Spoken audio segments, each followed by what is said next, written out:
We're going to talk about aircraft caution and warning systems, and this keys in with the indication systems we were just talking about in the previous lesson.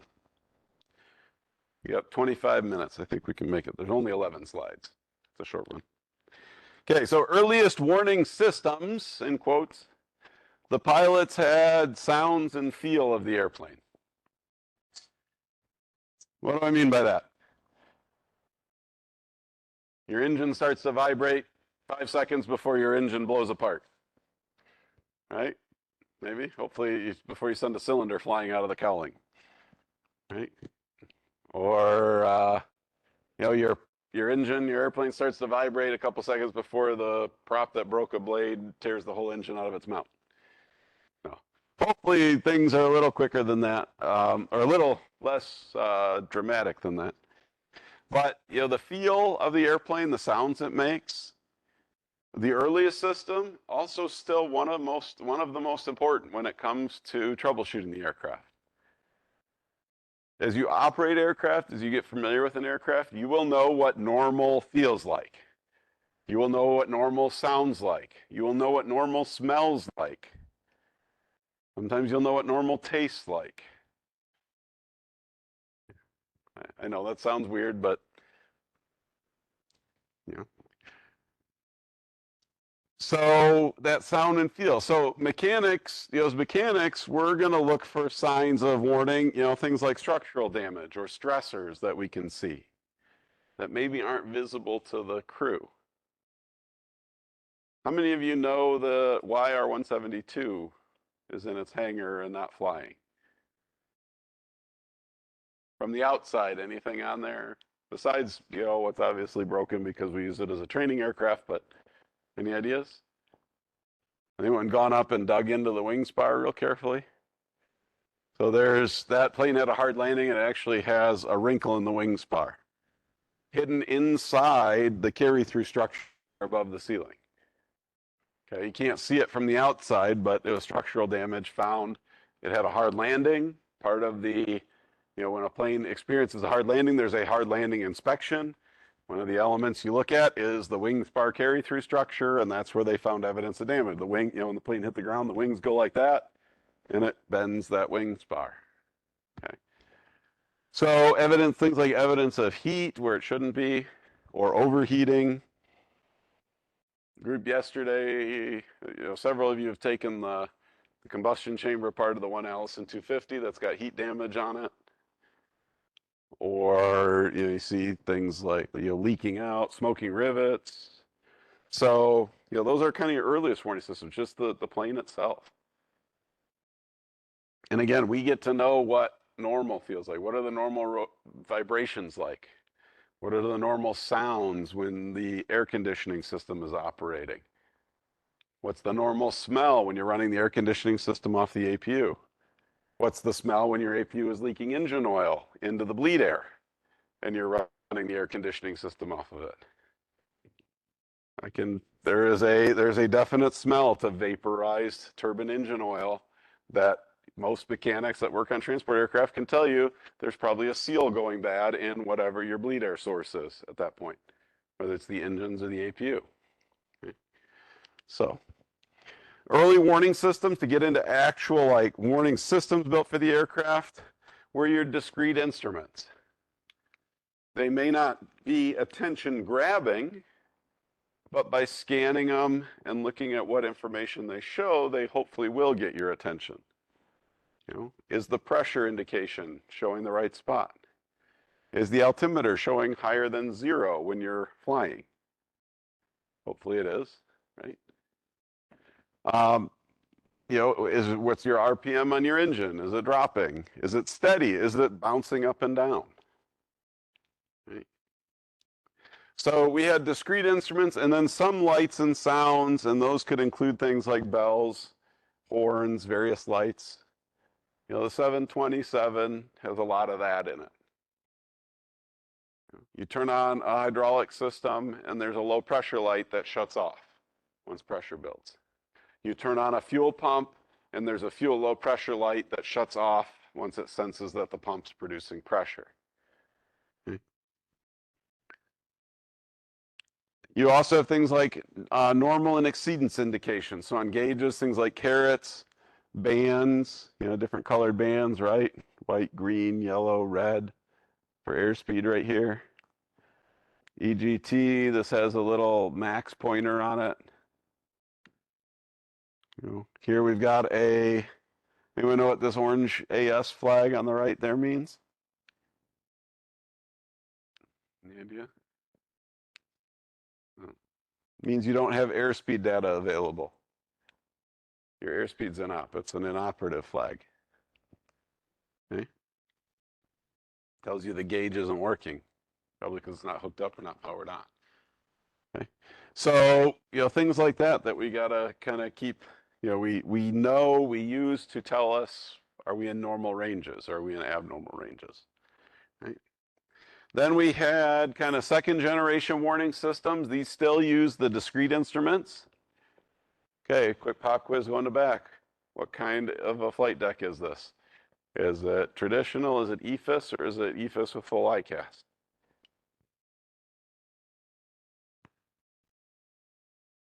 This is EFIS.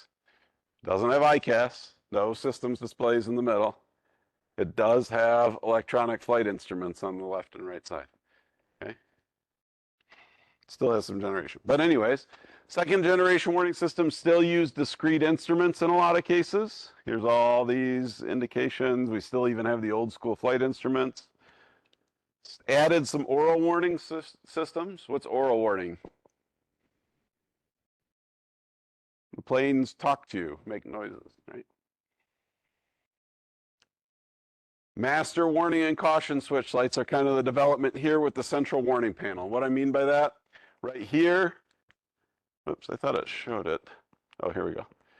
So we'll start with master caution warning switch lights. Right here on the glare shield, this is that part that sticks out above the instrument panel, keeps the glare off the instruments. You have warning and caution switch lights. There's a light, a pair of them. There's a red and a yellow light in this case. Some airplanes only have warning, they just have a red light. But you have a master warning or caution light that's in front of the pilot and the co-pilot. And those will come on if there is any kind of a non-normal situation. If anything is at a caution level, the yellow or amber light turns on. If anything is at a warning level, the red light turns on. Okay? And caution means you probably should do something about it. You're going to need to do something about it soon. Warning means you've got to do something right now. One is kind of the, maybe a redundant system has failed, is a yellow. The red is your engine's on fire. The yellow is maybe one of your 3 hydraulic systems failed. The red is all of your hydraulic systems have failed. You need to go over to your emergency system, your backup. Okay? So, that's the kind of the normal conduct. Now, what these do is whenever one of those situations occurs, this light comes on. It's right in front of the crew's face. It's going to get their attention. Even if that light that comes on is on the overhead panel, right? Or if the problem's on a display or a gauge on the overhead panel, the light comes on right in front of you. Okay, that is a signal that, hey, you need to figure out something is wrong. Figure out where it is. Okay, it's a signal to look for the problem somewhere. Okay, and they come on and they blink. Not only do they come on, but they're blinking, right? A blinking light's going to get your attention better than a solid light. Okay, and what you can do then is they're often associated with some kind of an audible warning. On this particular airplane, if the yellow light comes on, it's a single chime, ding, and the yellow light comes on. If the red light comes on, it's a triple chime, ding, ding, ding, and the light comes on. If the yellow chime comes on, it does that single ding once and is flashing. If the red light comes on, it goes ding, ding, ding, ding, ding, ding, ding, ding. It doesn't stop until you acknowledge the condition. So you want to tell the plane, okay, if I have a red light that's coming on and I'm getting that triple chime, I know there's a problem. I got to think through it. It's not very easy for a lot of people to think through an emergency if you keep hearing ding, ding, ding, ding, ding, ding, ding, ding, right? Or a horn or something else, right? Or a klaxon. So what you can do is you press, they're a push switch, you press it And that tells the plane, yes, I am aware that this is happening. Now I'm going to figure out exactly what it is. I'm aware something's going on. So by pressing it, you clear, or you acknowledge the condition, and it clears that attention getting. The light stops flashing. It may stay on, like the red one, as long as the fire is still going and causing the fire loops to trigger. It stays red until you get the fire put out. But at least it's not sitting there flashing right in front of you. You know, solid light is less annoying than a flashing light. A quiet cockpit is less annoying than a constant noisy cockpit. So you clear it so it stops the flashing lights, it stops the oral warnings, it stops any kind of bells or horns. And then you know you need to look somewhere else to find it. Now, the second generation warning system includes what's called a central warning panel. So right here, this is in the center of the cockpit. Here's our engine instruments, flight instruments on the right, flight instruments on the left. There's a central warning system that will indicate what the effect is. So essentially those master warning lights tell you, hey, look at the central warning panel. Look at the central warning system. And that's going to indicate the system affected, may indicate the actual fault or non-normal condition, and it'll indicate the severity. What color is the light? Is the light red? Is the light amber, yellow? Sometimes the lights are even white. White is like your least, like more of an informational type thing. Landing gear is down. Okay. Sometimes landing gear being down is a normal condition. Right. 3 green in that case. So it directs the attention to other instruments to show the details. So on this one, for instance, I know the hydraulics are on the overhead panel. If there's a problem with the hydraulic system, you press that light, there's a light that shows here that says hydraulic low pressure, and it has an arrow on it pointing up. Oh, I guess I should look up at the hydraulic panel where there's a gauge. Oh darn, we're only at 1,000 PSI, we should be at 3,000, right? So it kind of is almost a scavenger hunt in a way, but a very easy scavenger hunt. One that you can hopefully do very quickly. So it'll often direct your attention to other instruments to show the details. Like I said, system names, arrows, stuff like that. Some are driven by dedicated computers, some are by discrete wiring, okay? So this was kind of the second generation of warning systems after discrete gauges. Right now we actually have a system that can direct our attention to a gauge, that can direct our attention to a warning light that's overhead, right? Your newest aircraft with ICAS or ECAM often still most still use a master caution warning indication of some type, whether it's just a master warning in red, or a lot of them have master caution and a master warning, a red and a yellow, with some kind of a master light to get your attention. Instead of the central warning panel right here, now we have messages that can appear on our displays. And on this one, the messages are right here. So this kind of list of writing, right? And they'll show up in colors. Red, most serious, yellow next. Green is kind of normal, or white's informational, green is normal. Okay, 3 green on the gear I mentioned earlier. That's normal. Gear is normally down when you want the gear down, right? So 3 green.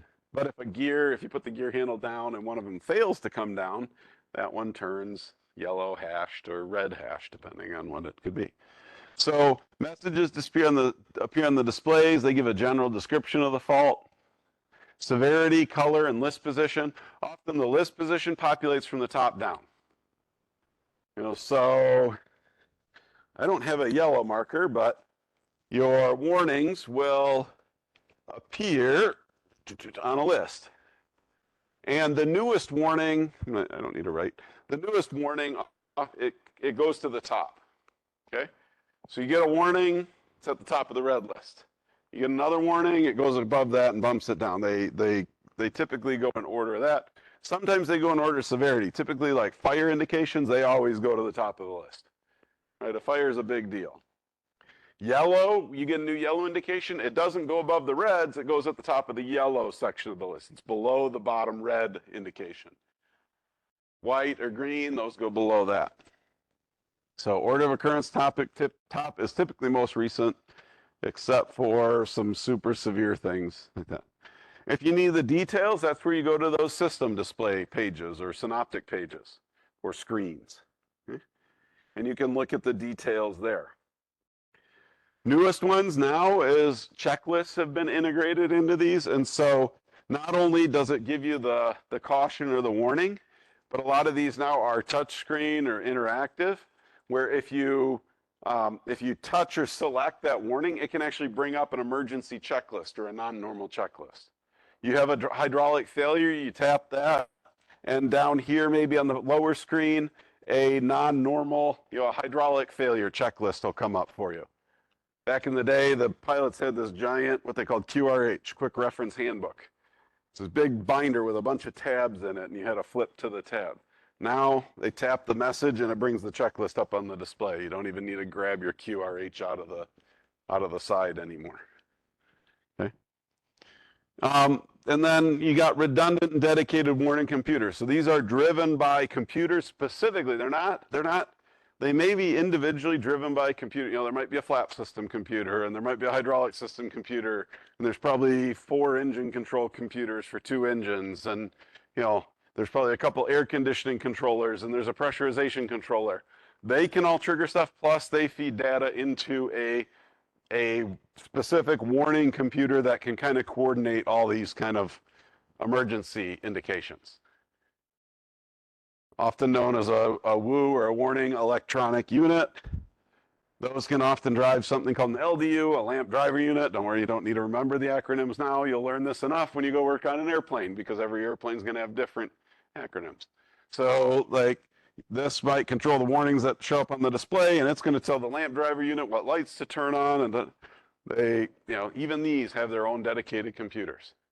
And oftentimes they run on, though they normally run on AC power, a lot of them have battery backup, whether they're able to pull power from a battery hot bus, or they have a built-in backup battery. Because they're so critical, they have the ability to still function even with a power electrical failure. So the way they draw attention, we've talked about some of these visual. You'll see lights, solid, flashing, both, some kind of indication. The gauges and dials themselves can be physical or represented on a display. The neat thing about ones that are on the display is they can be dynamic. Example of that, turbine engines, their max power that they can put out on a given day is directly dependent on temperature and pressure, basically air density. Because you can overpressurize a turbine engine or overwork a turbine engine. So the max, essentially the max power you set them to can vary depending on the day. So that max speed caret will change, or that max speed limit line will change based on pressure and temperature, essentially air density.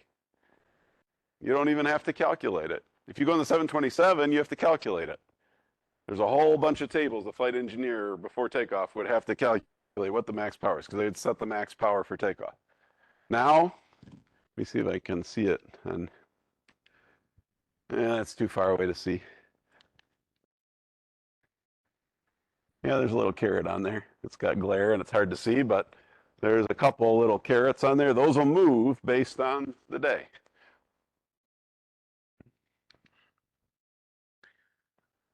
And then those messages. Oral things like bells, clackers, klaxons, spoken word.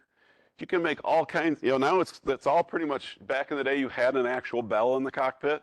There was an actual klaxon. Everyone knows a klaxon, right? Who can make a klaxon noise? Anyone?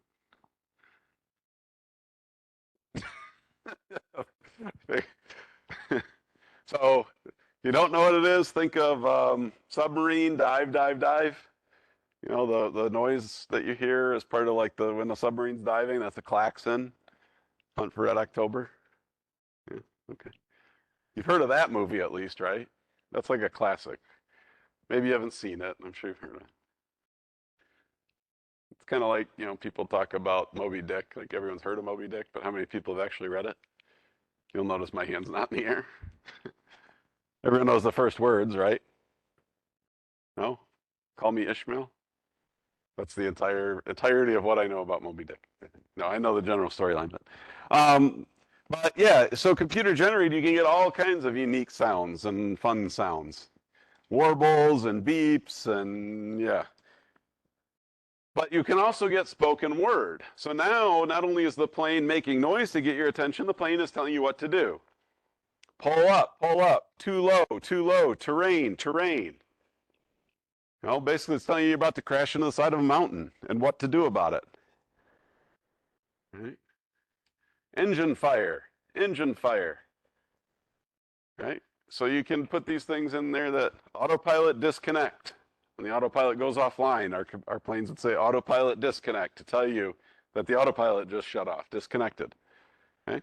And then haptic are things like physical movement, stick shakers, stick pushers, and artificial feel. Okay? Stick shakers, they physically shake the stick. We've got one in 727. Stick pusher, if you're pulling back, the plane is about to stall, it will physically push the stick forward. Now, it is designed where you can override. If you're a pilot, we would have to test it as maintenance to make sure it wasn't too strong, because we don't want a situation where the stick pusher activates when it shouldn't, and it's going to slam the nose of the airplane into the ground. So the pilots should be able to override it. Okay? Artificial feel is we want to be able to feel the aircraft. A lot of what when you're flying a small plane, there's a lot of, you can feel how the plane's reacting. When you get in a big plane, you can't do that necessarily for various reasons. And so there are artificial feel systems built in to provide that feedback for the flight crew to help them maintain that situational awareness.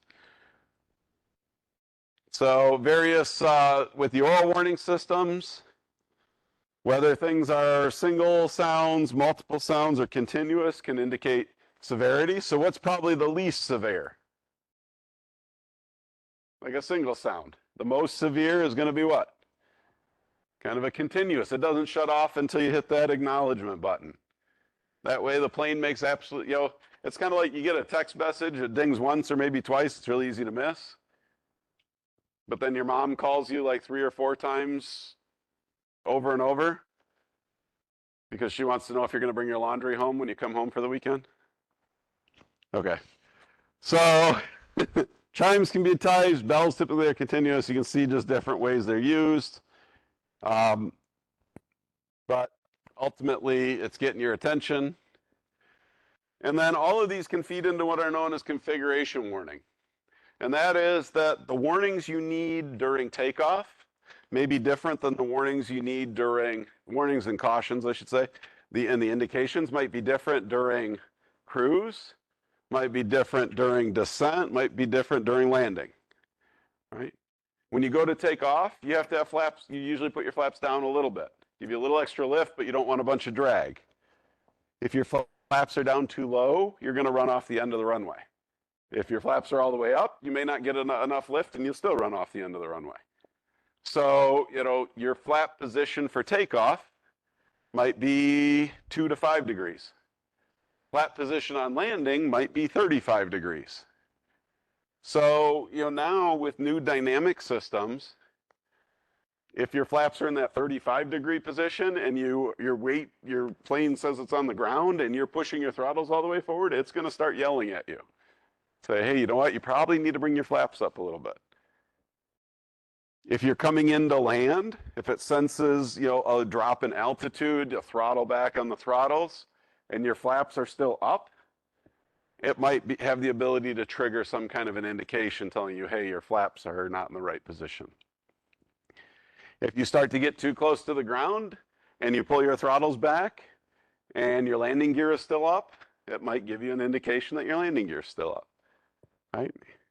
If you're at cruise and you're flying along, or if you've been airborne for too long and your gear is still down and for some reason you haven't realized you didn't bring your gear up, one, you'll probably know because it's really loud. It's a lot louder. But you can get a warning that's on like a timer where if the gear isn't brought up after a certain period of time. Okay? So these have become a lot more sophisticated with more sensors and more computers where they can look at your phase of flight and change the behavior of cautions and warnings based on what it is your plane is doing, what it would be expected to do during that phase of flight. They can even look at the flight computer, the flight computer where you put your flight plan in to have some idea of what it is. it can automatically, based on position, change your radio settings so that you're talking to the correct, the correct controller. Here's just some examples, essentially what I was telling you, takeoff, weights on wheels, throttles are near full forward, brakes are released, but your flaps aren't down. It gives you a warning. Flaps are down, throttles are near flight idle. Radio altimeter says the plane's below 200 feet, and your gear is still sucked up. It's going to give you a warning that the gear is still up. So those are configuration management, and that's become incredibly. The King Air, or we played with it when the groups, you'll play with it on the 727, where we basically simulate an engine condition by pushing a button and you pull the throttles back and it yells at you because, it's not in a landing configuration. That's a very simple rudimentary system. It's become a lot more sophisticated nowadays. Okay. That wraps up indication.